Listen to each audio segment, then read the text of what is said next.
Brian, one of the things we talked about in terms of advertising and commerce coming together is the idea of, hey, will Netflix start advertising? What will that look like? And these also kind of converged roles where TD Bank becomes a Starbucks, Starbucks becomes a TD Bank.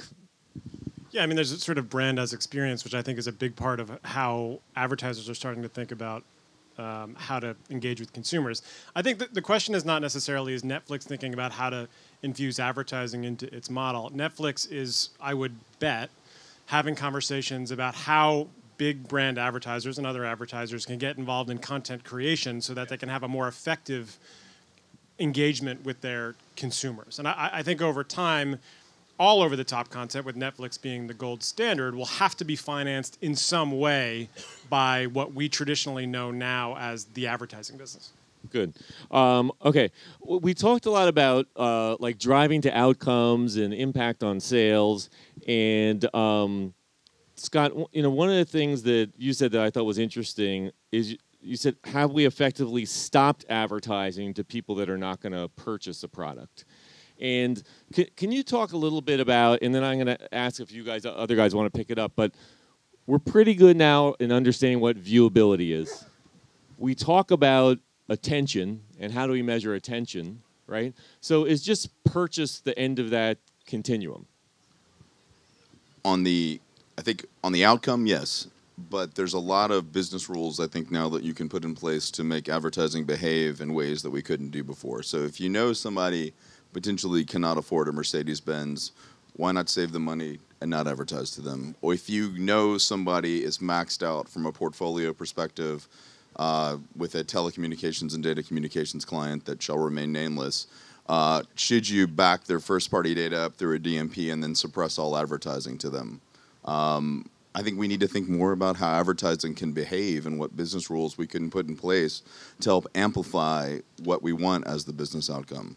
And that's some new stuff. I think what we've gotten good at is figuring out here are the inputs and here's the output that comes out of that.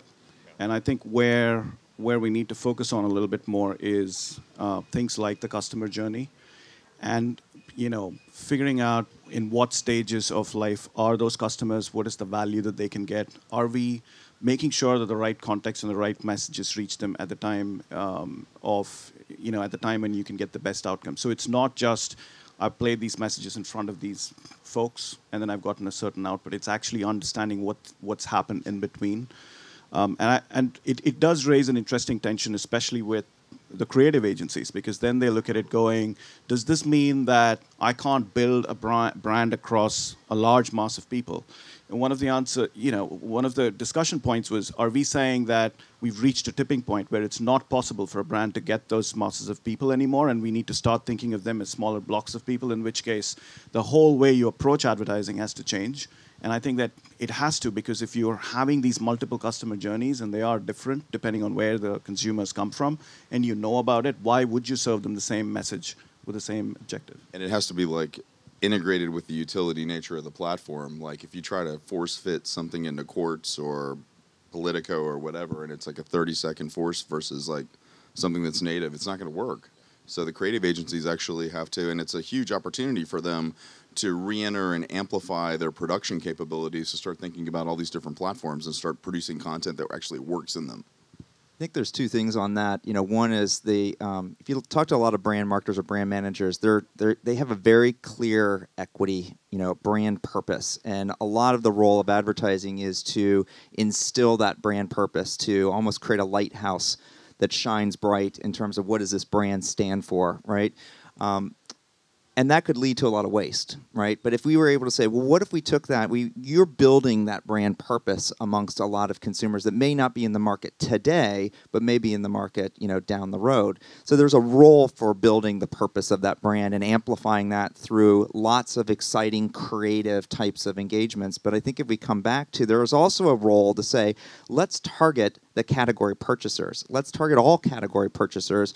And if we can actually segment those category purchasers into subgroups of individuals that actually engage the category in different ways, have different motivations, it's not necessarily a media buy that we're going to do to those subsegments, but it actually becomes then a creative messaging and a decisioning exercise to determine if this audience is a category buyer, but actually is motivated very differently than this audience. And that's going to inform the creative messaging that's going to then take that brand purpose and make it very relevant and personalized for that individual to help them then convert when they are in the market. And we need to start thinking about the way we engage on those different levels.